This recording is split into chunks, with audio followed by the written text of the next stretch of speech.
The paper hit the table like a gunshot. Lillian Prescott stood in the middle of the Harlan County Land Office on a scorching Tuesday in July of 1882, her gloved hands pressed flat against the deed that bore her late father's name, and she said the words loud enough for every man in that stuffy, sun-bleached room to hear them. "I want to sell it. Every acre. Every dry, cracked, worthless inch of it. Find me a buyer and find me one today."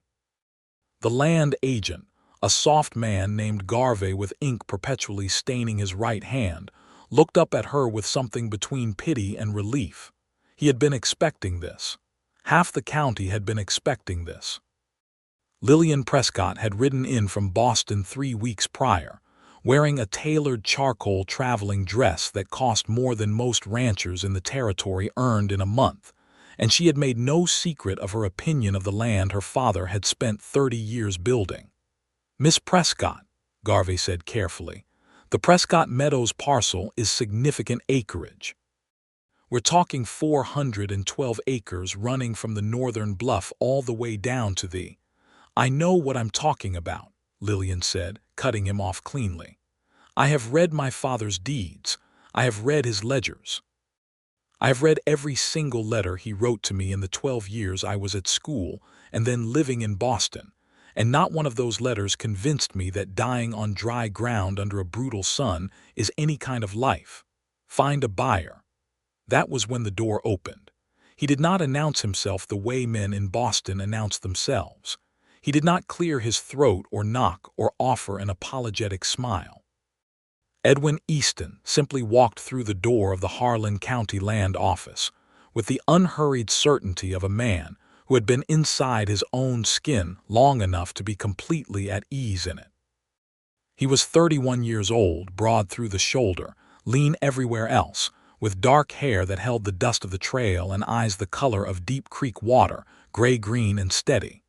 He wore no jacket despite the heat, just a collarless linen shirt with the sleeves rolled to the elbows, canvas trousers and boots that had seen considerable territory. He looked at Lillian first. Then he looked at the deed on the table.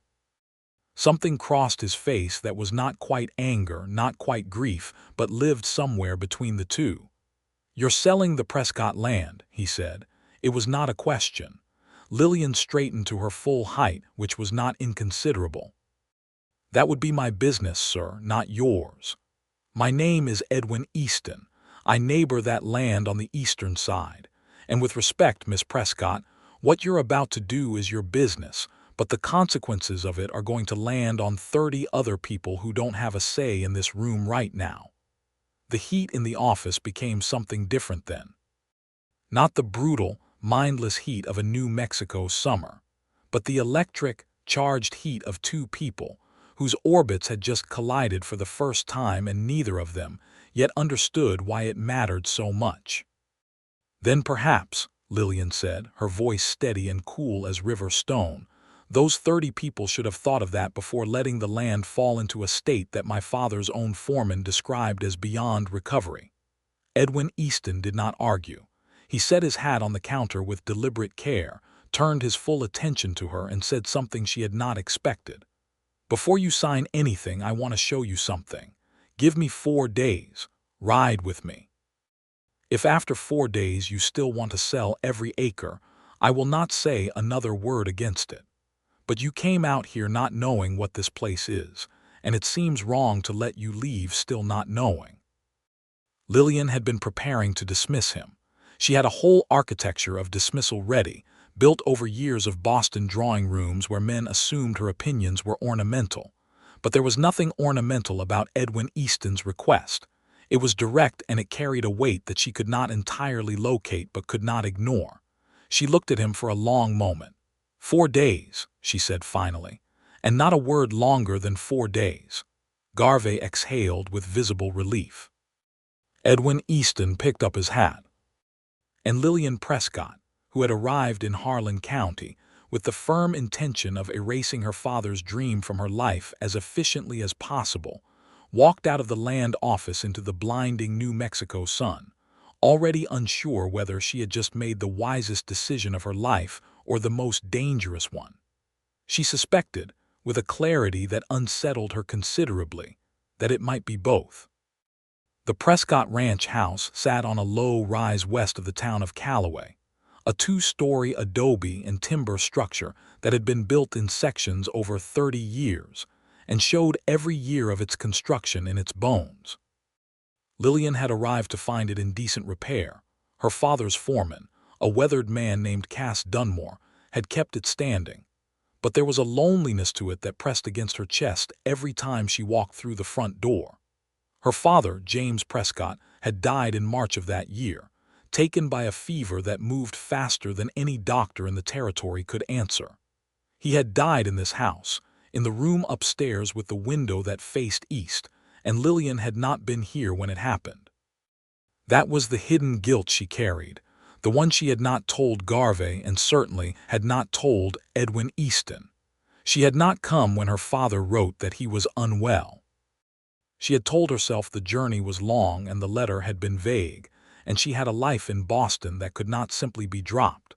She had told herself this every day since March, and she had not yet found a single hour when she entirely believed it. Selling the land was, in the secret dark logic she refused to examine too closely, a form of punishment. If she could not have been here to save him, she would remove the evidence that he had ever needed her. Edwin Easton arrived at the ranch house at 6 in the morning the next day, before the worst of the heat had established itself. He came with 2 horses and a pair of saddlebags that he had clearly packed with some care. Lillian came out onto the porch still pulling on her riding gloves, wearing a plain dark skirt and a cream shirtwaist she had bought in Santa Fe specifically for riding, because her Boston wardrobe was wholly inadequate for a territory that treated elegance as a form of impracticality. He looked at her when she came out, not the evaluating look that men gave women they were sizing up for social utility, but something more direct and less comfortable than that. He was taking note of her. She filed that observation away without comment. "Where are we going?" she asked. "North first," he said, handing her the reins of a chestnut mare that was clearly well-mannered and selected with her in mind. "To the bluff overlook.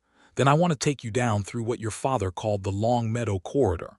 "My father wrote about that place," Lillian said, surprising herself. She had not intended to offer that.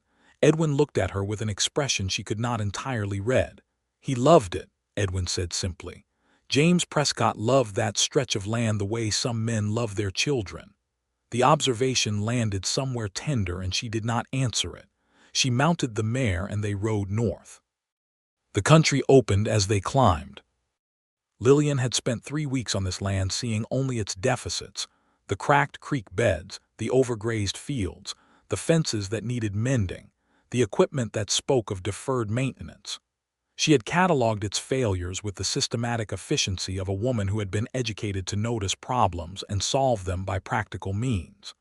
But as the trail rose toward the northern bluff and the full sweep of the valley came visible below, she felt something she had not anticipated. The land was vast. Not vast in the way of distances on a map, but vast in the way of something alive and breathing, something that held its own ancient reckoning. The morning light lay across it in long gold plains, turning the scrub grass to copper and the distant red rock formations to something molten and extraordinary. The sky above it was the kind of blue that seemed to have no ceiling, no boundary, just endless depth. She stopped her horse without meaning to. Edwin stopped beside her and said nothing. He understood, she thought, that there were moments when silence was the more articulate language. "My father described this in a letter once," she said, and her voice was quieter than she intended. "He said that standing on this bluff on a clear morning was the closest he ever came to understanding what people meant when they talked about the presence of God." "He was right," Edwin said. She turned to look at him. In the morning light his profile was clean and composed, and there was something about the way he looked at the land that struck her as deeply personal, not possessive, protective. "You knew him well," she said. "Your father was the first man in this county to treat me like I had a right to my own opinion," Edwin said. "I was 22 when I came to Harlan County. I had nothing but a horse and a trade and a willingness to work. James Prescott hired me for a season, paid me fair, and when I said I wanted to stake my own claim on the eastern parcel, he vouched for me at the land office. He paused. I owe him more than I can calculate. Lillian sat with that for a moment. Then this is personal for you, she said. Your defense of this land, it's not simply a neighbor's interest. No, Edwin said, meeting her eyes directly. It's not simply that. There was a silence between them that was not empty. It was full of something that neither of them had agreed to introduce into the conversation. And yet there it was, present and undeniable, like the heat that was already building in the eastern sky. You said you wanted to show me something, Lillian said, deliberately redirecting. Not simply the view. The view was part of it, Edwin said. But come, I want to take you down through the long meadow before the sun gets high. There's something there that your father found, and I don't think you know about it. They rode down the northern face of the bluff, along a trail that Edwin navigated with the ease of long familiarity, switchbacking through juniper and pinon pine, until the trail flattened and opened into a broad, sweeping meadow corridor that ran between two low rock ridges like the inside of a natural cathedral. The grass here was different from the rest of the ranch. Taller, greener, fed by a subsurface spring that surfaced in small seeps along the western ridge. Cottonwood trees lined the water, their leaves catching the light in soft silver-green flickers. A hawk turned lazy circles overhead. Lillian reined in her horse and stared. This is still green, she said. The spring never fails, Edwin said. Even in drought years, your father knew it. He protected this corridor deliberately. He never let cattle into this stretch of meadow because he understood what it was. What is it?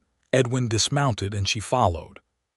He walked to the base of the western ridge and crouched down, and when she came beside him, he pointed to something carved into the surface of the rock at knee height. She leaned closer. It was a series of images carved into the sandstone: animals, human figures, what appeared to be a river, and geometric patterns that repeated in deliberate sequences. They were old in a way that the morning light made undeniable, their edges softened by decades of weather. This is a pictograph site, Lillian said slowly.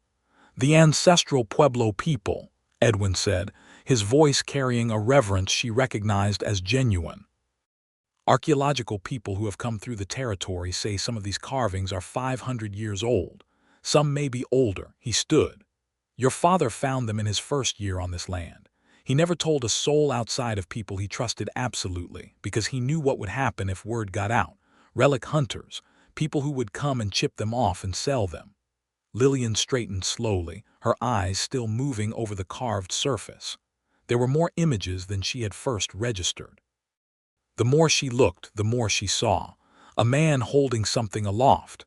What appeared to be a ceremonial procession. Animals she recognized: deer, birds, what might have been a bear.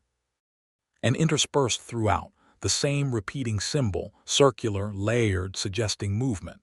My father never mentioned this to me, she said. He mentioned it in his will, Edwin said carefully. He left instructions with his solicitor. I know because the solicitor came to me after James died and asked me to help ensure the site was protected. Your father's instructions specifically said this parcel of land was never to be sold to anyone who would not honor the site. The betrayal hit her cleanly and completely. Not betrayal from Edwin, but betrayal of her own ignorance. She had been standing in a land office preparing to sign away 412 acres of living history, of something ancient and irreplaceable, because she had decided from a distance that it was worthless. He never told me, she said, and her voice was not steady anymore. He may have been waiting for you to come, Edwin said, and he said it without accusation. James Prescott was a man who believed that some things had to be seen to be truly understood. He might have thought a letter wasn't sufficient. The words landed with the full weight of everything she had been refusing to examine. If she had come when her father wrote that he was ill. If she had come a year ago or 2 years ago, instead of staying in Boston with her comfortable life and her comfortable reasons for staying, she would have seen this. He would have brought her here himself. Her throat tightened in a way she refused to allow in front of anyone, and certainly not in front of Edwin Easton, whom she had known for less than 24 hours. "I need a moment," she said, and walked a short distance along the base of the ridge, putting space between herself and his steady, perceptive gaze. She stood looking at the cottonwood trees along the spring seep, at the silver grass and the impossibly blue sky overhead, and she felt the full weight of what she had nearly done descend on her with a force that she had not been prepared for. She had called this land not worth saving. She had stood in a public office and said it out loud. She had been wrong. Edwin gave her the moment she asked for. When she came back, her face was composed again, but her eyes were different. He saw it and he did not remark on it, and she was grateful for that with a gratitude she found unexpectedly deep. "What else?" she asked. "2 more days' worth," he said, "if you're willing." "I'm willing," she said. They rode back through the meadow in a silence that was different from the morning silence. This one was weighted with new knowledge, with the beginning of a revision that Lillian could feel happening inside her like the slow turn of a great wheel. It was not comfortable. Revisions rarely were, but it was necessary, and she had been educated in Boston by women who believed that the capacity to revise one's understanding was the fundamental mark of an intelligent mind. She was going to need every ounce of that capacity in the days ahead. That evening, back at the Prescott Ranch house, Lillian went to her father's desk and opened the drawers she had not yet opened. She had been avoiding his personal papers, telling herself she was waiting for the solicitor's formal reading of the will, but the truth was simpler and darker than that. She had been avoiding them because going through a dead man's desk was the most intimate possible form of presence, and she had not been ready to be that present with her father's absence. She was ready now.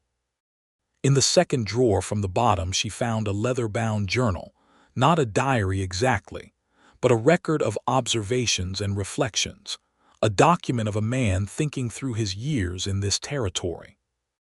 The handwriting was her father's. She would have known it anywhere. She had been reading his letters for 12 years, and the entries stretched back a decade. She sat down and she began to read. She read for 3 hours. The candle burned low and she found another. Outside, the New Mexico night made its sounds, coyotes in the middle distance, the occasional complaint of a horse in the stable, the vast silence of open country that was never, when you listened carefully, actually silent. Her father had loved this land with the specific, articulate love of a man who came to it late and chose it consciously. He had come west at 40, she now learned, after the death of her mother had left him unmoored from the eastern life they had built together. He had brought his grief to this territory, and the territory had, over years, converted it. The journal was a record of that conversion. He wrote about the pictograph site with extraordinary care. He had spent years researching what he could about the people who had made those carvings, traveling to Santa Fe and Albuquerque to find scholars who could tell him more. He had made careful drawings of every image. He had mapped the spring. He had consulted, at considerable personal effort and expense, with a man from the Pueblo community to the north who had come to the land and spent 2 days in the meadow corridor, and told James Prescott that the site was sacred, that the spring was considered a place of healing in traditional memory, that the land deserved to be held with respect. And then, in the final pages of the journal, the ones dated within the last 2 years, her father had written about Edwin Easton. Not with surprise. Clearly the two men had known each other well for years by that point, but with a quality of admiration that Lillian found deeply affecting. Edwin Easton, her father wrote, was the kind of man that the territory had made and that the territory needed. He had come with nothing and built something through sheer integrity of effort. He understood the land in a way that was not merely practical but philosophical. He knew how to look at a piece of ground and understand what it was asking of the people on it, rather than only what they were asking of it. "He is the man I would choose to watch over this land if I cannot," her father had written. I have not found a way to say that to him directly. I am hoping circumstances will arrange themselves. Lillian closed the journal. She sat for a long time with her hands folded over its cover. Her father had been trying to arrange something, had been trying to create a situation in which Edwin Easton would have standing to protect the land, to keep it from being carelessly disposed of by an inheritor who did not know it. And then he had died before he could complete whatever arrangement he had in mind. She thought about the timing of Edwin's appearance at the land office. She thought about his ease, his certainty, the way he had known exactly what to say to give her pause without forcing her hand. She thought about the 4 days he had asked for. She opened the journal again and found the solicitor's card tucked inside the back cover. She would write to him in the morning. But tonight, sitting alone in her father's house with his life spread open across the desk before her, Lillian Prescott began to understand something she had been refusing to see since she stepped off the stage in Callaway. This was not simply land. This was a life, a choice, a 30-year act of love for a piece of the world that her father had believed deserved loving. He had not been able to explain it to her across 12 years of letters, but he had left it for her to find. He had left Edwin Easton in the land office like a key in a door. She went to bed at midnight and she lay awake looking at the ceiling of her father's house, and she thought about the pictograph images carved into the sandstone in the green meadow under the blue sky, and she thought about the strange, particular way Edwin Easton had looked at the land as though it were someone he was responsible for. She was not in love with him. She was clear about that. She did not know him. But she was aware of him in a way that was distinct from anything she had experienced in Boston, where men were careful and decorative and talked about themselves with exhaustive thoroughness. Edwin Easton had spent an entire day in her company and told her almost nothing about himself. He had shown her things and let them speak. There was a discipline in that which she found extraordinarily compelling. She fell asleep thinking about the hawk that had circled over the meadow, and woke at 5 in the morning to the sound of Edwin Easton's horse in the yard. The second day took them east, toward the boundary between the Prescott land and the Easton property. Here the terrain changed character, rockier, more dramatic, the land rising in a series of sandstone terraces that stepped up toward a broad, flat mesa. Edwin knew every ledge of it, every trail. He led her up a series of switchbacks she would not have found alone and onto the mesa top, where the wind came steady and clean from the north, and the view extended in every direction for what felt like forever. "Your father and I built a fence line here together," Edwin said, pointing to a weathered post-and wire fence that ran along the southern edge of the mesa. "7 years ago. We spent a week on it." Lillian looked at the fence. It was solid work, methodically done, with corner posts set deep and wire strung tight and evenly. 7 years had aged it but not broken it. "Tell me about yourself," she said abruptly. She had not planned to say it. But it came out direct and clear, and Edwin turned to look at her with something she might have called surprise if he seemed like a man who surprised easily. "What would you like to know? Where you're from, why you came here, what you want?" He was quiet for a moment, and she thought he might deflect, but he did not. "Virginia, originally," he said. "My family had a farm there. Lost it during the war. The family that had the mortgage called it in when they needed cash and my father couldn't answer it in time. I was 12. He looked out across the country. We went to St. Louis. My father drove freight for a decade and then he died. My mother remarried. I was 18 and I had no particular attachment to St. Louis, so I came west. I worked my way through Kansas and Colorado, a little mining, a lot of ranch work. Came to New Mexico in the summer of 1873 and met your father that fall." "What made you stay?" He looked at her with those gray-green eyes and said, "The land, and the life it asks of you. In the East, or at least in the Missouri I knew, life was about managing decline. Things running down, running out. Here it was about building. About learning something that was genuinely difficult and new every day." He paused. "I found that I needed that. I needed a life that required me to be fully present in it." Lillian turned and looked at the mesa view. "And what do you want now?" "Same thing I've always wanted," he said. "To build something that lasts, something honest, something that takes the shape of what this land actually is rather than what somebody wishes it were." She was looking at the horizon when he said it, but she felt the words find their way into some chamber of her understanding that she had not known was available to receive them. She thought of Boston, of the round of social engagements and the careful management of her reputation as a sensible, educated woman of independent means. She thought of the men who had courted her with their well-tailored coats and their practiced gallantries and their conversations about the correct opinion to hold about any given topic. She thought of the way Edwin Easton looked at the land as though it were a trust. "My father wrote about you in his journal," she said. He turned to her, and for the first time she saw something crack slightly in that composed exterior. "You found it," he said, "in his desk, last night." She looked at him. "He said you were the man he would choose to watch over this land if he could not." A silence came between them that had gravity. Edwin looked away first, out over the valley, and she could see him working with something, some emotion that he was holding carefully, the way a man holds something fragile that matters to him.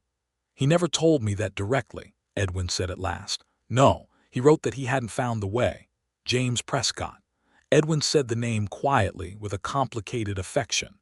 He was a man who believed in allowing things to find their own form. He planted things and waited for them to grow in the direction they chose. A pause. "I think this bringing you here, leaving you the land, whatever arrangement he had in mind, I think this was him planting something." Lillian considered this. "And what was he hoping would grow?" Edwin met her eyes. The wind came across the mesa and moved her hair, and she felt the heat and the space and the impossible sky pressing against her from every direction. "I don't know yet," Edwin said honestly, "but I don't think either of us does." It was the most honest answer anyone had given her in a very long time. They spent the afternoon on the mesa, and Edwin showed her the second thing he had brought her here to see. On the northern face of the mesa there was a section of wall, the remnant of a structure, the foundation and lower courses of an ancient building, its stones fitted with extraordinary precision without mortar, the dry-stacked masonry of a people who had understood load and balance, and the character of stone with a sophistication that was humbling. "This is from the same period as the pictographs in the meadow," Edwin said. "There may have been a community here. Maybe a seasonal occupation, people coming to the mesa for its vantage and its wind and its view of the sky." Lillian walked the perimeter of the foundation carefully. It was not large, maybe 12 feet by 15, but the care in its construction was palpable. Every stone chosen, every course laid with intention. "This land has a history that goes back hundreds of years before any of us arrived," she said, almost to herself. "Thousands," Edwin said. "The archaeological record goes back at least 2,000 years in this region. What we are is very recent, Miss Prescott, very recent and very small." She turned to face him. "Lillian," she said, "please." He looked at her for a moment and then nodded. Lillian. Her name in his voice was a new thing in the world. She registered that fact with a clear-eyed awareness and chose not to analyze it too carefully. They rode back in the late afternoon light, which in New Mexico in July was a kind of revelation, long amber and gold and rose, the shadows stretching across the mesa country in rich purple plains, the temperature dropping to something almost merciful. They rode without much conversation, but it was not an absence of communication. She was becoming comfortable with his silences, which were not vacant but occupied, the silences of a man who was thinking, and did not feel the need to narrate his thinking for an audience. At the ranch house she dismounted and he took the reins of both horses without being asked, a natural assumption of the practical that she appreciated. She started for the porch and then stopped. "Edwin," she said. He looked at her over the horses' backs. "I am not going to sign those papers tomorrow," she said. Something moved in his expression, something warm and quick that he did not entirely contain. "I'm glad," he said. "I have not decided what I am going to do yet," she added, because honesty seemed necessary. "I am still thinking." "That seems right," he said. She went inside. She made herself tea on the wood-burning cookstove in the kitchen and sat at her father's table and drank it slowly, watching through the kitchen window as Edwin unsaddled both horses, worked them each in turn with a methodical thoroughness, and turned them into the paddock. He moved with the ease of a man who did physical work not as labor endured but as a form of thought. She was in considerable trouble, she recognized. Not the dangerous kind, but the kind that rearranges things. On the third day, Edwin took her west, to the edge of the Prescott land where it bordered public territory, and he showed her the remnant of an old acequia, the traditional irrigation channel that had been built by Spanish settlers generations before, running from the spring in the long meadow corridor out to a broad flat field that, in its season, would have been a kitchen garden of extraordinary productivity. The channel was mostly silted over now, but its course was clear, and Edwin had been working on a portion of it. She could see the fresh-turned earth where he had cleaned a section of the channel in his own time. "You've been working on this," she said. "When I had hours to spare," he said with characteristic understatement. "I thought if the channel could be restored it would allow irrigation of the south field without dependence on rainfall. Did my father know you were doing this?" "It was his idea originally," Edwin said. "We talked about it many times. He didn't have the manpower to undertake it and he was too proud to ask me to do it for him. So I started it quietly and planned to tell him when I had a section to show him." He paused. "I never got the chance." The loss in his voice was quiet and real. These two men had been friends. The kind of friendship that is built over years of shared work and shared country, the kind that does not require constant articulation because it lives in the doing rather than the saying. "I'm sorry," Lillian said. "I'm sorry I wasn't here when he died." She had not said that aloud to anyone. She had been holding it inside since March, a private, burning thing. She did not know entirely why she said it to Edwin Easton on the bank of a silted irrigation channel in the West Field, but she supposed it was because she had spent 2.5 days learning what kind of man he was, and she had concluded that he was the kind who could be trusted with honest things. He turned to her with the full weight of his attention and said nothing for a moment. "Then he talked about you every season I knew him. He talked about you with nothing but pride. Whatever happened in those last months, he was not waiting for you to apologize to him. He was waiting for you to find your own way to what he'd built here." Lillian's composure held, but barely. "You can't know that," she said. "He said it to me," Edwin said simply. "Almost exactly, in the autumn before he got sick. He said she'll come eventually. She's smart enough to know what matters. I just have to be patient." That undid her entirely, finally, and she did not stop it. She turned away from him and put her hand against the bark of a cottonwood at the channel's edge, and she cried, not loudly, not dramatically, but with the full weight of everything she had been carrying since March, the guilt and the grief, and the distance that she could never now fully bridge.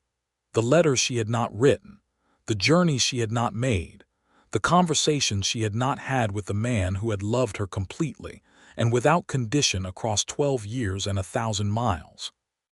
Edwin stood nearby and did not attempt to manage her grief or redirect it, or offer her the kind of practiced consolation that she would have rejected. He was simply present in the way the land was present, steadily and without agenda. When she was done, she turned back, dry-eyed but fundamentally altered, and he handed her a clean handkerchief from his shirt pocket. She looked at it and then at him. "Were you expecting this?" "I brought it just in case," he said. Something happened in her chest that was warm and wholly involuntary. She took the handkerchief. "Tell me more about the acequia," she said, and her voice was steady. He began to tell her, and as they walked along the channel's course in the morning light, she found herself listening not only to what he was saying, but to the quality of his voice, careful and precise and warm. The voice of a man who had taught himself to speak thoughtfully, who chose his words with the same care he gave to the stones of a fence line. They worked alongside each other that afternoon, clearing a further section of the channel.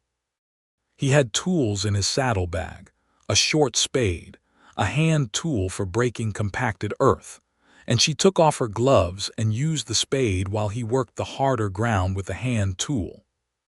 They fell into an easy rhythm of labor that required no discussion, just attention and effort, and she found herself in a state she had not inhabited in longer than she could precisely recall, fully present in a physical task, mind quiet, hands busy, the heat and the work and the smell of turned earth filling all the available space. At one point, their hands met over a large stone they were both attempting to move from the channel's bed. The contact was brief and completely unplanned, and neither of them made anything of it verbally, but she felt the warmth of his hand against hers long after they had released the stone, in the way that the first clear day after a long cold spell leaves its warmth on your skin hours later. That evening he stayed for supper. It was a natural progression of the day Cass Dunmore had left provisions, and she cooked competently if simply, beans and salt pork and cornbread, and they sat at her father's table and ate and talked in the easy, ranging way of people who have spent a day working together, and found that they like each other's company enough to not want to immediately end it. He told her about his first year in Harlan County, the mistakes he had made building his own place, the spring flood that had taken his first fence line completely, the drought summer when he had lost the two oldest horses to dehydration, and learned a permanent lesson about water management. He told it without self-pity or false drama, in the tone of a man describing a curriculum that he had found demanding but worth the education. She told him about Boston, about the school she had attended, about the women who had taught her, fierce, rigorous women who had built their institution against considerable social resistance, and who had raised their students to expect of themselves the same intellectual standards they would expect of anyone. She told him about her work there, her volunteer teaching at a school for children of immigrants, about the families she had come to know whose lives were built on the labor of building something new in a country that was not entirely willing to receive them. He listened the way he did everything completely. "You are not what I expected," he said at one point. She raised an eyebrow. "What did you expect? A woman who had spent 12 years in Boston deciding that the East was civilized and the West was not," he said honestly. "Someone who would come here long enough to sell the land and leave." "That was my intention," she said. "I know, but it wasn't your nature," he said. "Your intention was made of grief. Your nature is made of something else." She looked at him across the table. "That is an unusually perceptive thing to say to someone you met 3 days ago." "Your father described you in 12 years of conversation," he said. "I felt as though I knew you somewhat before you arrived." "And do you know me?" he considered. "I know the shape of you," he said carefully. "The inside of the shape I'm still learning." She was very aware of her heartbeat in a way she found inconvenient and interesting simultaneously. She was 30 years old, and she had not been inclined toward easy feeling or hasty declaration in the matter of men. She had observed too many women in Boston lose their carefully constructed independence to men who required their admiration, but did not return their respect. She had made a quiet internal commitment, not to isolation, but to patience, to waiting for someone whose regard for her was large enough to accommodate the full extent of who she was. Sitting in her father's kitchen with the oil lamp burning between them and the New Mexico night pressing against the windows, she thought that Edwin Easton might be the first man she had met whose regard had that kind of room in it. She did not say any of this, but she thought it. "The 4th day," she said, redirecting herself with a decisiveness that made him smile slightly. "What did you intend to show me?" "I was going to take you up to the northern springs," he said, "where the underground water actually surfaces. And there's a grove of cottonwood there that's old enough to have been there when the Pueblo people used this land. Your father used to go there to think." "Then we'll go there tomorrow," she said. The 4th day arrived cool and overcast, the first clouds they had seen since she came to Harlan County, building in gray-white towers above the northern mountains. Edwin arrived in the yard at 6:30 and they set out north again, but farther this time, past the bluff and up into the higher country, where the Pinon pine gave way to ponderosa, and the air held the particular clean greenness of altitude. The northern springs were a revelation. They surfaced from the rock face in a series of clear seeps and small pools, the water cold and bright and moving constantly, feeding a small stream that ran south along the base of the ridge before disappearing back underground. The cottonwood grove that Edwin had described stood along this watercourse, and the trees were extraordinary, enormous, silver-barked, their canopy spreading wide overhead in a soft green vault that filtered the diffuse light of the overcast sky. Lillian stood beneath the oldest of the trees, which was easily 4 feet in diameter at the base, and put both hands against its bark. "This tree was here before anyone now alive was born," she said. "Your father found an old photograph in a survey record from 1847, Edwin said. "A government survey party had come through this country. Someone in the party had a camera. There's a photograph of this grove in that survey record. These exact trees. They were already this size." She looked up through the canopy at the gray sky filtered through green leaves. The branches moved overhead in the light wind, and the sound they made was a soft, layered rustling, like water running over stones. "I have been wrong about this land," she said. "You didn't know it," Edwin said. "That's different from being wrong." "I said in a public office that it was not worth saving," she said. "I said it out loud." "That is a kind of wrong, Edwin, a specific kind." He was standing a short distance away, watching her with those steady gray-green eyes, and she turned to face him fully. "I'm not going to sell it," she said. "I've decided. I don't know yet what I'm going to do with it, or how I'm going to manage it, or what my life looks like going forward, but I'm not selling it. My father was right. This land deserves better than that." Edwin was quiet for a long moment. When he spoke, his voice had a warmth in it that he was not entirely containing. "Your father would be glad to hear you say that. I think he somehow already knows," she said. They stood in the cottonwood grove for a long time, listening to the water and the wind in the leaves and the distant roll of thunder beginning to develop in the mountains to the north. When the first drops of rain came, they moved under the broadest canopy and stood together in the shelter of the great tree, close together in the way that shelter requires. And the rain came down on the world outside the tree's reach, and the smell of wet earth rose from the ground in a wave of extraordinary richness.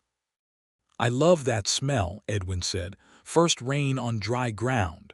"Petrichor," Lillian said. He looked at her with interest. "What?" "That's the name for it, the smell of rain on dry earth. Petrichor.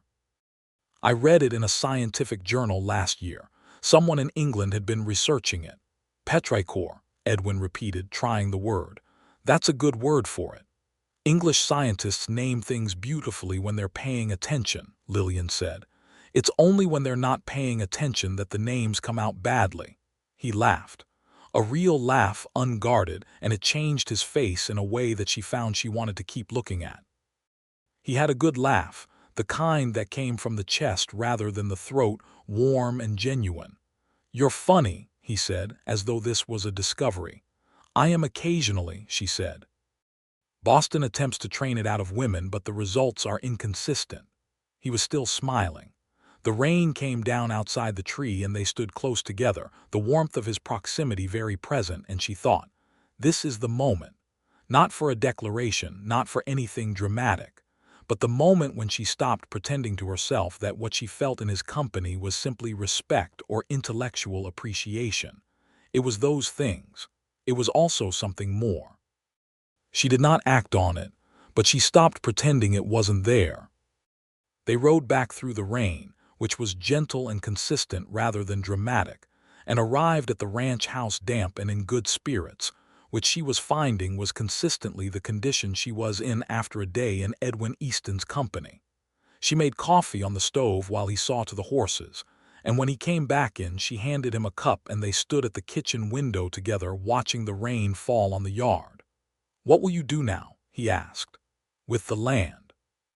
"I've been thinking about that all day," she said. "The acequia restoration is an obvious priority, and I want to document the pictograph site properly, photograph it, create a record. I want to consult with someone from the Pueblo communities about how to best protect and honor that place." She paused. "I was also thinking about the journal entries my father made about a kitchen garden. If the south field can be irrigated from the restored acequia, it's excellent soil." Edwin was looking at her with an expression she could not entirely classify. "What?" she asked. "You're staying," he said. She had not said that in those words. But as she heard him say it, she recognized that she had, in fact, already decided. "I appear to be," she said. "Are you certain? It's a different life from what you've been living." "I'm aware of that," she said. "I spent 12 years building a life in Boston that was comfortable and purposeful and completely right for someone who had nowhere more important to be." She looked at him. "I have somewhere more important to be now." They stood together in the kitchen with their coffee and the rain at the window, and the conversation moved naturally into the practical, the detailed, the immediate, what work needed doing, what resources she had, what he knew about suppliers and craftsmen and the general economy of Harlan County. He had a great deal of practical knowledge, and he shared it without condescension, asking her questions as often as he offered information, establishing from the beginning a collaborative rather than instructional mode. This, she thought, is what it looks like when someone treats you as a partner. Over the following weeks, Lillian became a visible and active presence in Harlan County in a way that surprised people who had assumed she would sell and leave. She hired 2 men to begin serious work on the Acequia restoration. She traveled to Albuquerque and met with a professor from the territory's nascent educational institutions who was conducting research on ancestral Pueblo sites. And together, they arranged a proper photographic documentation of the pictograph site, which Lillian insisted be conducted with full consultation with representatives from nearby Pueblo communities. This last part required several visits and considerable correspondence, and an exercise in respectful listening that she undertook with genuine commitment. Edwin assisted where his knowledge was useful, which was often, and was absent where it was not, which spoke well of him. He did not insert himself into her decisions, but he was present for the conversations where his experience was genuinely valuable. People in Callaway watched this with the absorbed interest that small communities have always brought to the business of their members. There were observations made and conclusions drawn, and some of these conclusions were not inaccurate, though they were ahead of the actual state of affairs by enough to make Lillian privately exasperated when they reached her. Cass Dunmore, her father's foreman, watched the whole evolution with the quiet satisfaction of a man who had known James Prescott well and had a reasonable idea of what had been intended. He said nothing directly. He was too experienced to interfere with what he correctly identified as a situation that was developing in exactly the right direction on its own timeline.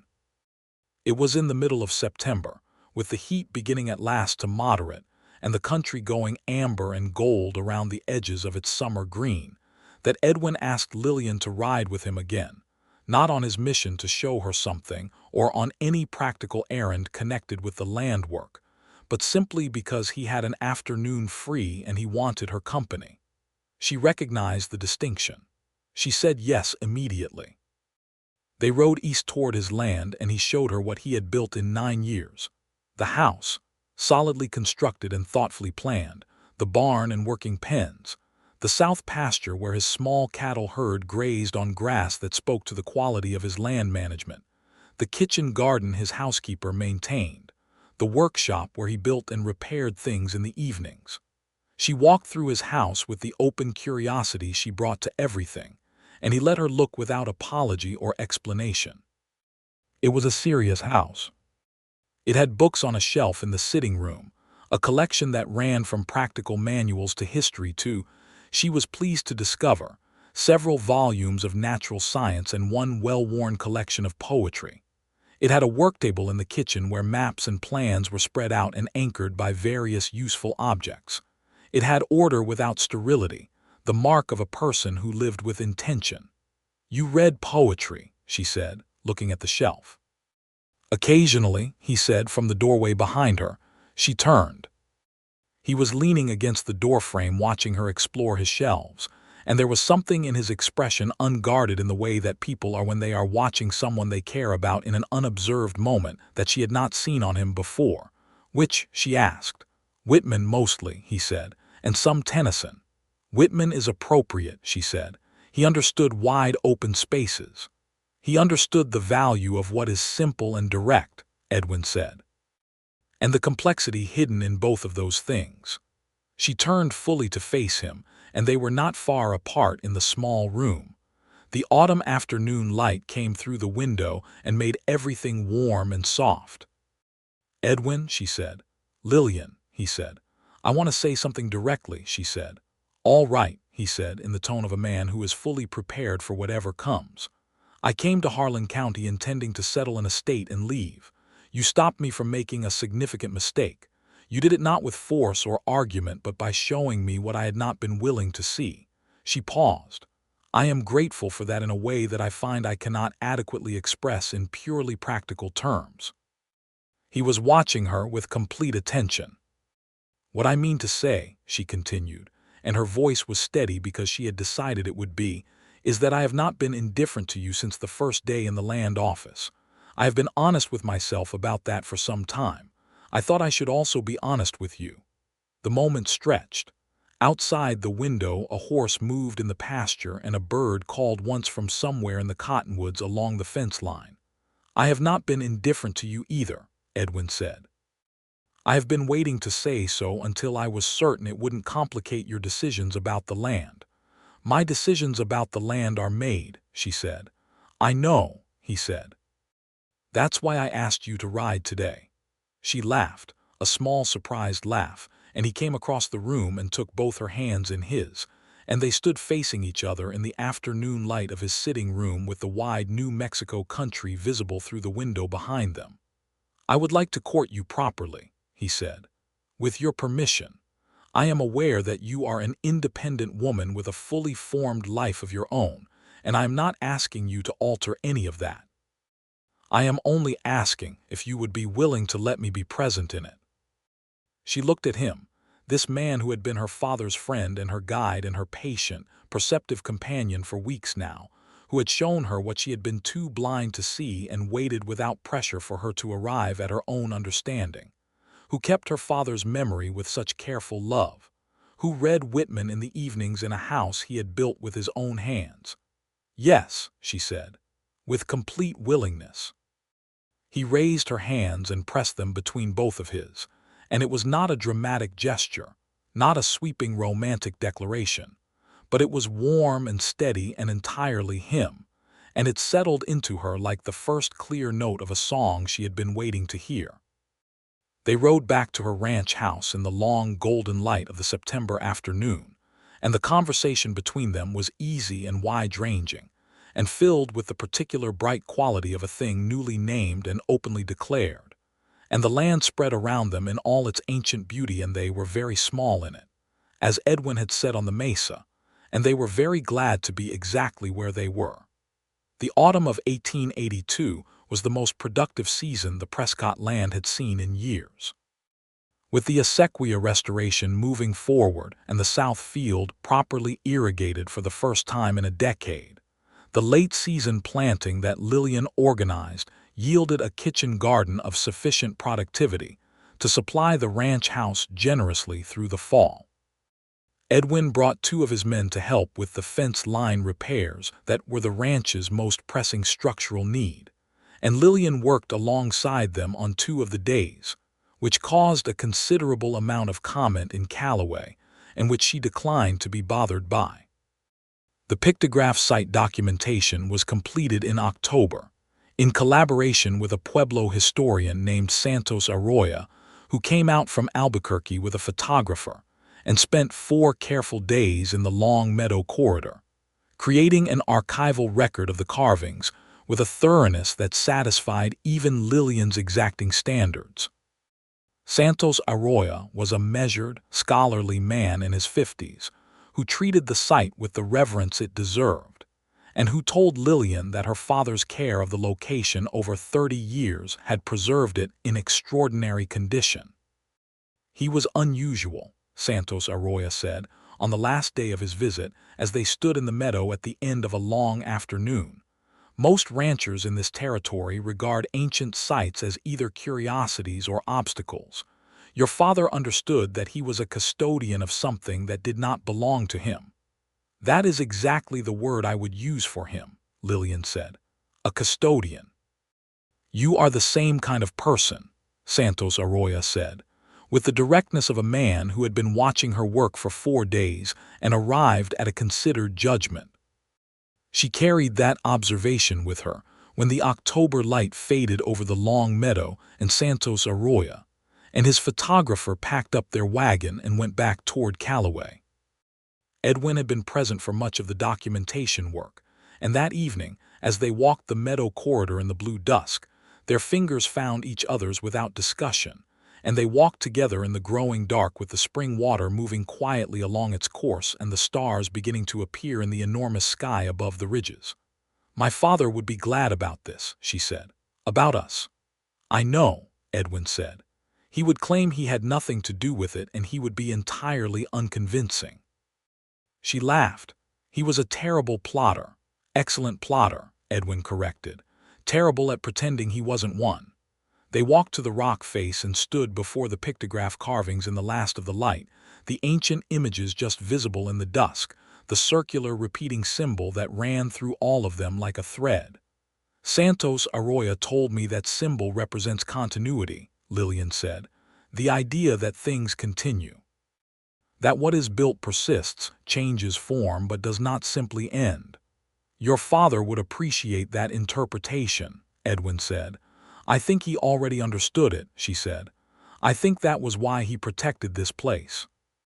Because it said something he believed." Edwin stood beside her in the dusk, and she felt his presence as a warmth and a steadiness that she had come to depend on in the months since their first collision in the land office. And she thought about continuity, about the thread that ran from the people who had carved these images through the Spanish settlers who had built the acequia, through her father who had come at 40 with his grief and his hope, through to herself, standing in this meadow on a cooling October evening with the man she was falling in love with, holding the land in trust. "I love this place," she said. It was the first time she had said those words about anything in Harlan County. They came out with a simplicity that surprised her. "I know," Edwin said, and he put his arm around her shoulders, and she leaned into him, and they stood together in the dusk at the base of the ancient rock face, and the first stars came out one by one in the deep sky overhead. Winter came to Harlan County in November with a cold snap that reminded the territory that it could be severe when it chose. The Prescott Ranch house proved well insulated, built as it was of thick adobe that held heat in a way that the wooden frame structures in Callaway did not. Lillian spent the winter months on the kind of detailed planning work that required a desk and good lamplight, the acequia restoration plans for spring, the documentation reports, the correspondence with Santos Arroyo about the pictograph archive, the practical budgeting and management schedules that the land required.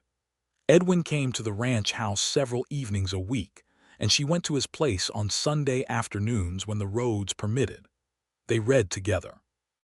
They argued about things with the comfortable vigor of people who respect each other's minds and do not feel required to agree.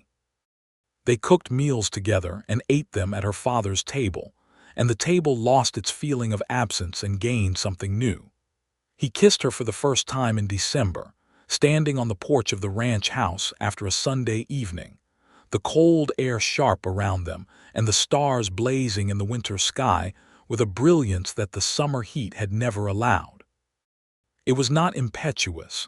Nothing with Edwin Easton was impetuous, but it was warm and certain, and it lasted long enough to be a declaration in itself, without requiring any additional words. She thought afterward that her father must have arranged the stars as well.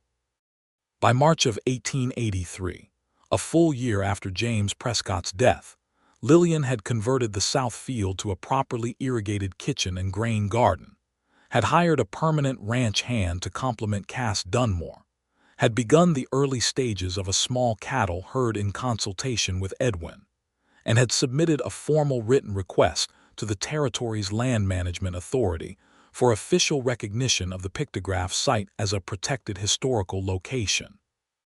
A document that Santos Arroyo had helped draft and that Edwin had reviewed and signed as a supporting statement from the neighboring landowner. On the anniversary of her father's death, she rode alone to the long meadow corridor in the early morning. She sat for a long time before the pictograph carvings in the pale March light, and she spoke to her father with the directness she had not managed when he was alive, and that she needed to practice now that he was not. She told him she was sorry it had taken her so long to come. She told him she understood now why he had loved it. She told him about Edwin, about the strange and particular way her father had arranged their meeting from beyond the grave, with the gentle efficiency of a man who had always believed in planting things and waiting for them to grow. She thought she felt him, in the way the living sometimes feel the dead, not as a presence exactly, but as a warmth in the air, a quality of light, an impression of attention. She decided to accept it at face value. She rode back through the meadow in the growing morning, and Edwin was waiting at the paddock gate, having ridden over from his place when the sun came up, understanding without being told that today was a day when she might want company before too long. She dismounted and he took the reins without comment, and she said good morning, and he said good morning, and they walked the horse together into the paddock and then stood at the fence looking at the spring country, the land coming back to life in the slow, determined way of the high desert, the green pushing up through the dry gold of last year's grass. "Ask me," she said. He turned to look at her. "I have been waiting," she said, "for you to ask me something. And I think you have been waiting until you were certain I was choosing freely, and not out of grief or obligation or any reason except the right one." She looked at him with the full directness that she had been bringing to everything about this man since the beginning. "I want you to know that I am choosing freely, so ask me." Edwin Easton was a man who did not waste the moments he had been offered. He turned to face her at the paddock fence in the March morning, with the spring light on the land and the horses behind them and the long meadow visible in the middle distance, and he said, "Lillian Prescott, I would like you to be my wife. I would like to build something with you that lasts, something honest, something that takes the shape of what this place actually is." He had borrowed his own words from September and offered them back to her as a proposal, and she recognized them with a pleasure that went all the way down. "Yes," she said, for the second time in his life, with complete willingness. He took her face in his hands and kissed her in the spring morning, and the land stretched around them in every direction, alive and ancient and endlessly patient, holding its secrets and its beauty and its long human history with the same steady care that good people bring to the things they have chosen to love. They were married in June of 1883, on the longest day of the year, in a ceremony performed in the long meadow corridor itself, which Lillian had decided was the most appropriate place she could imagine. The ceremony was conducted by the circuit minister from Callaway, a practical man who understood that his congregation held a variety of views on the proper setting for sacred events, and that a green meadow with an ancient spring and 500-year-old pictograph carvings visible on the rock face had a certain undeniable spiritual authority. 30 people came from Harlan County, including Cass Dunmore and his wife, the 2 ranch hands, several of the neighboring ranchers whom Lillian had come to know over the past year, and Santos Arroyo, who had made the journey from Albuquerque and who brought as a gift a handmade book containing the full photographic and written documentation of the pictograph site, bound in leather, inscribed to Lillian and Edwin with a note that called them custodians in the truest sense of the word. Lillian wore her mother's earrings, small sapphire drops that she had carried from Boston, and a dress she had made in Santa Fe from cream wool and lace that was simple and beautifully cut, suited to a woman who was not performing elegance but inhabiting it naturally. Edwin wore his best coat and a clean white shirt, and he looked at her when she walked through the meadow toward him with an expression that she would carry in her memory for the rest of her life: wonder and recognition, and the particular deep happiness of a man who has received exactly what he most hoped for. The ceremony was brief, and the celebration after it was long. There was food and music. One of the ranch hands played a fiddle with considerable skill, and the June light stayed long and golden, and the meadow held them all with its ancient, generous green. When the last guests had gone and the meadow was theirs alone in the long summer evening, they walked together to the pictograph carvings and stood before them in the quiet. "My father brought us here," Lillian said. "Yes," Edwin said. "I am going to spend the rest of my life being glad that he did." He put his arm around her and she leaned into him, and the spring ran quietly in its course, and the circular symbol repeated across the rock face in the fading light, and the cottonwoods moved overhead in the warm evening air, and the land held them with the steady permanence of something that had been here long before and would be here long after, patient and enduring and full of all the things that needed only the right eyes to see them. In the autumn of 1883, Lillian discovered she was expecting their first child. She told Edwin on a morning in October that was so clear, and still it seemed to have been personally arranged for the occasion, standing at the kitchen window of the ranch house that was now their shared home.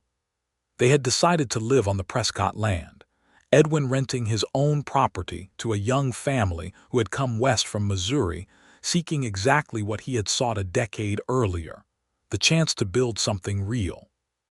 Edwin's response was quiet and immediate and wholly characteristic. He took both her hands, brought them to his lips, and held them there for a long moment with his eyes closed, as if he were receiving something he wanted to receive with full attention. "James Easton," he said when he looked up. "If it's a boy." "After my father," she said. "After your father," he confirmed. Their son was born in the spring of 1884, a strong, loud, opinionated baby whom they named James Edwin Easton, and who arrived in the world on an April morning when the long meadow was the greenest it had been since Lillian arrived in the territory, the spring running high with snowmelt and the cottonwoods in full new leaf. Cass Dunmore, who had seen rather a great deal in his decades on the Prescott land, said he had never seen a man look at a new baby the way Edwin Easton looked at that boy, as though he were reading something written in a language he had been studying his whole life and could now at last understand. Lillian looked at her husband holding their son in the spring light of the bedroom window, and she thought about the day she had stood in the Harlan County Land Office and said that the land was not worth saving, and she thought about the long road from that moment to this one. The bluff overlook, the meadow corridor, the ancient carvings, the irrigation channel, the cottonwood grove in the rain, and she thought that her father, somewhere in whatever form persisted beyond his years on this earth, was almost certainly allowing himself a moment of considerable satisfaction. She was right. The years that followed were full ones. The Prescott land did not make them wealthy in any dramatic sense, but it provided well and required everything they had to give it, which was exactly what Lillian had come to believe a good life should do. The acequia restoration was completed in the summer of 1884, a project that had taken 2 years of sustained work, and the water it brought to the south field transformed it into the most productive acreage on the ranch. The pictograph site received its official recognition as a protected historical site in 1885, after 3 years of Lillian's persistent correspondence with territorial authorities and the invaluable advocacy of Santos Arroyo, who by then had written a scholarly paper on the site that had received attention from institutions as far away as Washington. The recognition was not absolute protection.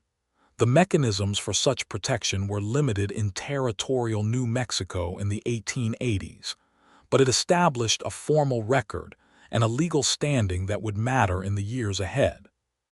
A second child came in 1886, a daughter they named Clara Rose, after both their mothers, who arrived in November with the same decisive energy as her brother, and who, it became rapidly apparent, had inherited her mother's directness and her father's physical ease in the world in a combination that was going to require considerable management. Edwin's ranch on the eastern boundary continued to be leased through these years, and the young Missouri family who worked it, the Harlans, a husband and wife and their 3 children, became genuine neighbors in the full sense of the word, the kind of relationship that is built from shared seasons and shared difficulty, and the ordinary, reliable kindness of people who are close enough to help when help is needed. There was trouble in those years too, because the Wild West did not offer a life without trouble. In the winter of 1886, a hard freeze took 20% of their cattle and strained the ranch's finances in a way that required Edwin to take contract work through the spring that kept him away more than either of them liked. In 1887, a fire on the western boundary, started by lightning, contained after 2 days of work by Edwin, Cass Dunmore, the two ranch hands, and every able-bodied neighbor within riding distance, came close enough to the long meadow corridor that Lillian stood for 6 hours at the edge of the meadow directing water from the spring to wet the corridor's grass, and did not move from her post until Edwin himself came and told her the fire was out. She had been protecting the pictographs. He had understood that immediately, without being told, and there was something in that understanding, in the way he had come to find her first, before going to the house, before doing anything else, because he knew where she would be, that expressed the depth of what they had become to each other more eloquently than any declaration. "They're safe," he said, standing beside her with the smell of smoke on his coat and ash on his face, looking at the unburned meadow in the long summer evening. "Everything is safe." She put her hand on his arm and held it there, and neither of them needed to say anything more. In 1888, they made their first significant trip together beyond the territory. Lillian had maintained her connection to Santos Arroyo's scholarly network, and the pictograph site documentation had generated enough academic interest that they were invited to present at a conference in Santa Fe, organized by people interested in the preservation of the Southwest's pre-Columbian historical record. They went with young James, who was 4 years old and wholly undaunted by the journey, and Clara, who was 2 and equally undaunted, and the presentation Lillian gave, which Edwin supplemented with his practical knowledge of the site's geography and hydrology, was received with genuine enthusiasm by people who understood what the careful stewardship of such a place over decades actually meant.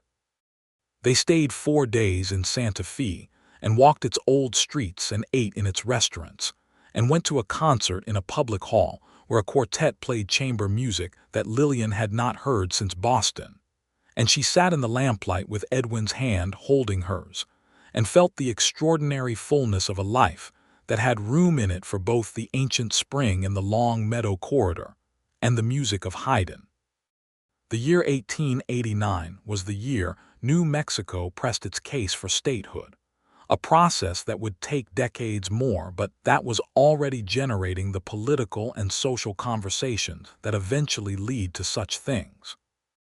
Harlan County was not immune to these conversations, and Lillian found herself drawn into them in a way that her Boston education had prepared her for meetings in Callaway, letters to territorial newspapers, arguments about land rights and water rights, and the governance of common resources that she pursued with the same methodical thoroughness she brought to everything. Edwin attended some of these meetings and watched his wife argue with county officials and newspaper editors with the kind of pride that comes from genuine admiration rather than performance. He was not a man who needed his wife's accomplishments to reflect on him, which was why he could take unambiguous pleasure in them. A third child came in 1890, another son, whom they named Thomas Cass Easton, the middle name for Cass Dunmore, who had served the Prescott land for 3 decades, and who at this point was slowing down physically, but whose knowledge of the country remained encyclopedic and invaluable. Cass was present at the naming, and the expression on his weathered face when Lillian told him was something she would not forget.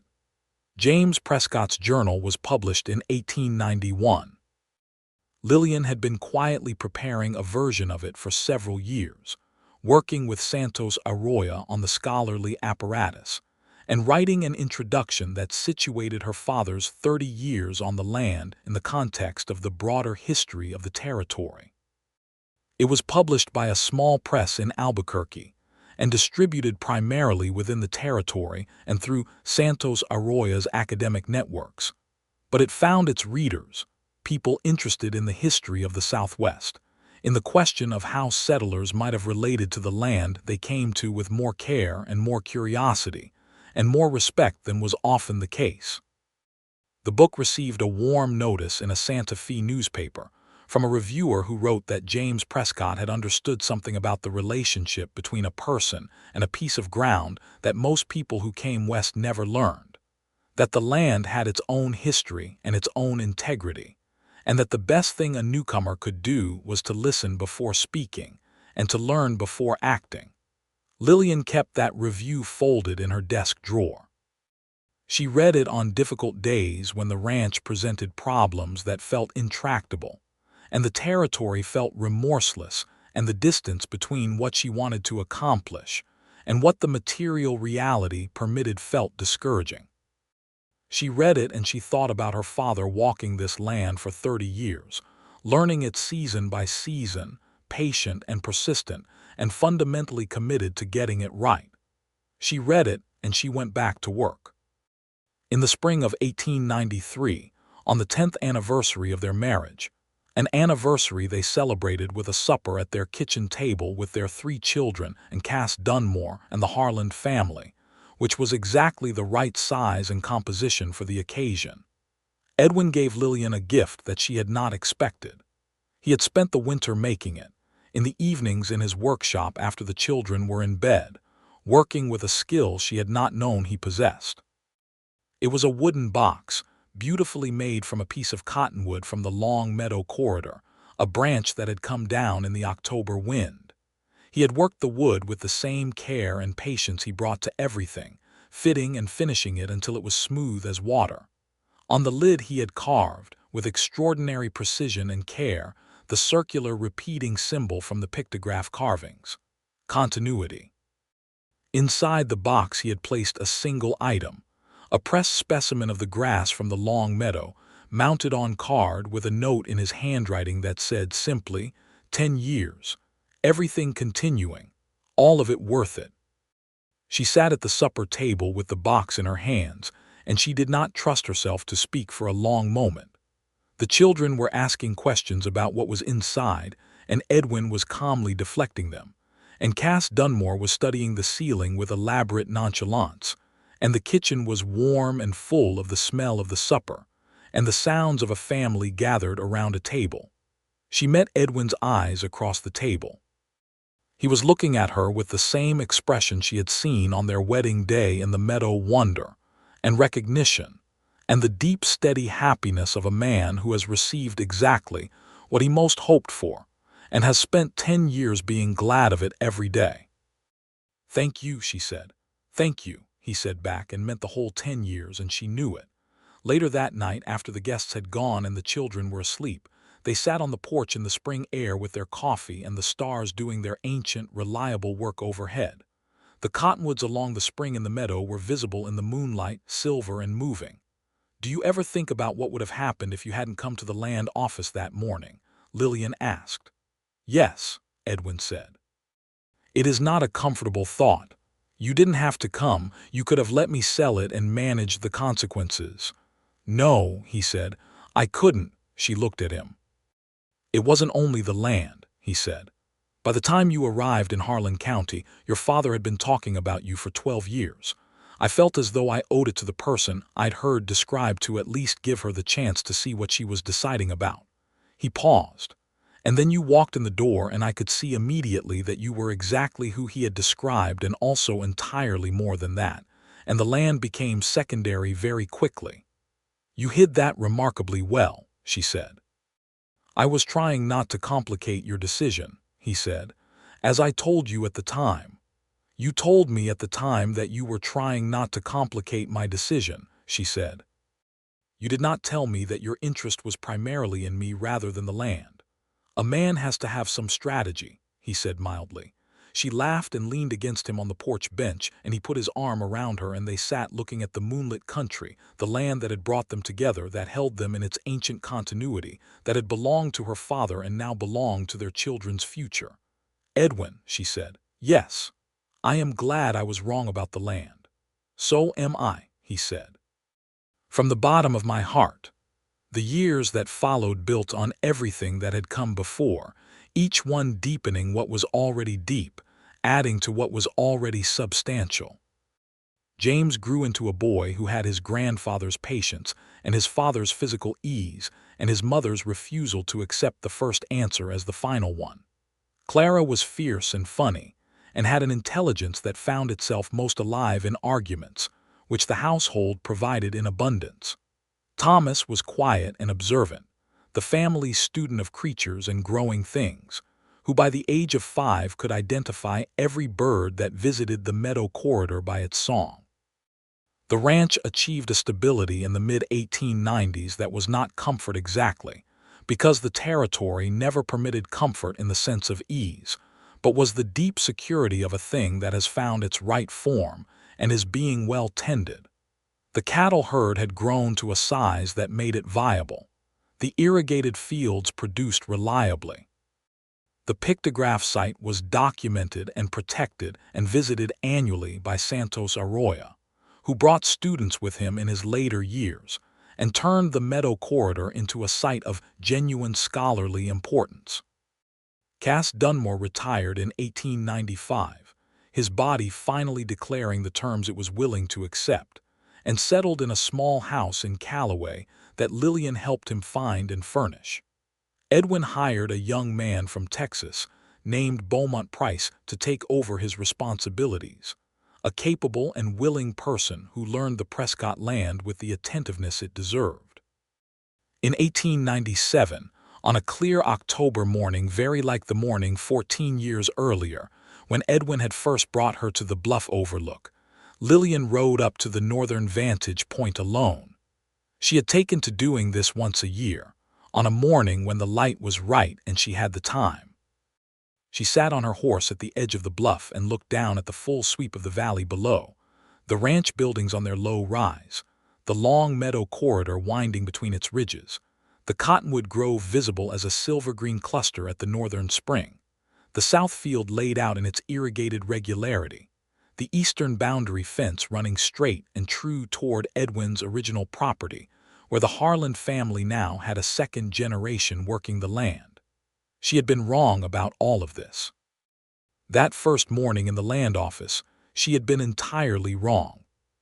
She was still glad that she had been wrong in a place, and at a time where someone was present to show her the truth of it. She rode down from the bluff with the October light behind her, and by the time she came through the ranch yard gate, Edwin was in the paddock with Thomas, who at 7 was determined to learn everything his father knew about horses, and was well advanced in that education.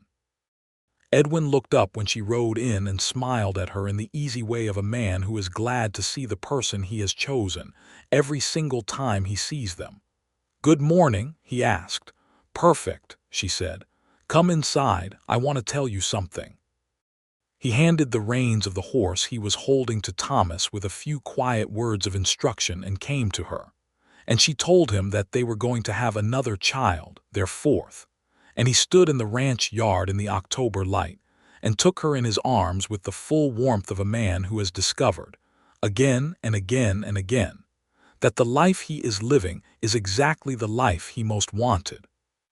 The 4th child was born in the spring of 1898, another daughter, whom they named Eliza James, the second name for her grandfather, because the practice of carrying his name forward into the children who came from the land he had loved seemed right in a way that Lillian felt in her bones.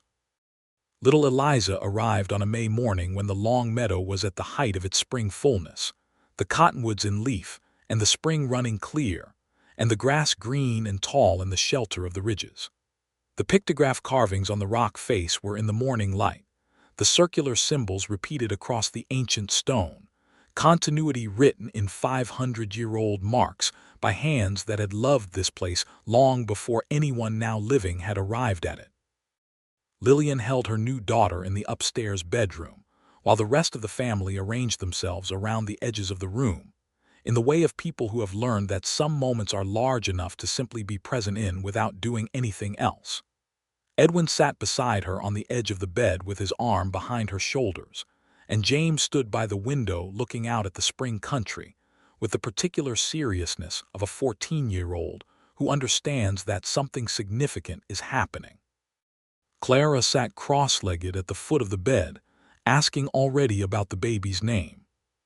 Thomas had disappeared, and then reappeared with a small bunch of meadow wildflowers that he presented to his mother, with the dignity of someone who has thought carefully about the appropriate gesture for the occasion. Lillian looked around the room at all of them, her husband, her children, the spring light, the ancient country visible through the window, and she felt the circular symbol on the rock face in the meadow as something personal and immediate, not just an image carved in stone, but the shape of her own life made visible. Things continue. What is built persists. Love does not simply end but changes form and extends forward into time like the water from the spring that runs underground and surfaces elsewhere, clear and cold and giving. She had come to Harlan County to erase something. She had stayed to build something. She had said the land was not worth saving, and she had been shown what it had once been and what it still was, and what it could become in the hands of people who understood that land is not simply property, but a living thing with its own memory and its own claims on those who come to it. She had changed her mind entirely and completely and without reservation. She had never in her life been so glad to have been wrong. Edwin met her eyes over the baby's head, and she saw in his expression the full weight and warmth of 15 years, of everything they had built and learned and lost and found and protected and grown together. She saw the bluff overlook and the meadow corridor and the rainy afternoon under the cottonwood tree and the supper table on the night he had given her the carved box and the countless ordinary days that were the actual substance of a life. The mornings with coffee and the evenings on the porch, and the arguments about the right way to repair the south fence and the laughter that came out of nowhere and the grief when it came and the steady, reliable presence of a person who had promised to be there and had kept the promise every single day. She saw all of it in his face. She knew he saw the same in hers. "James Edwin Easton," she said to her husband quietly. "Lillian Prescott Easton," he said back. Outside, the spring meadow breathed in the May morning, ancient and new, and the circular symbol held its meaning in the stone, and the water ran from the earth and fed the cottonwoods and the grass and the kitchen garden, and the whole living enterprise of a life on a piece of ground that had been worth saving all along, and had simply been waiting for someone to see it. It had been worth every single thing.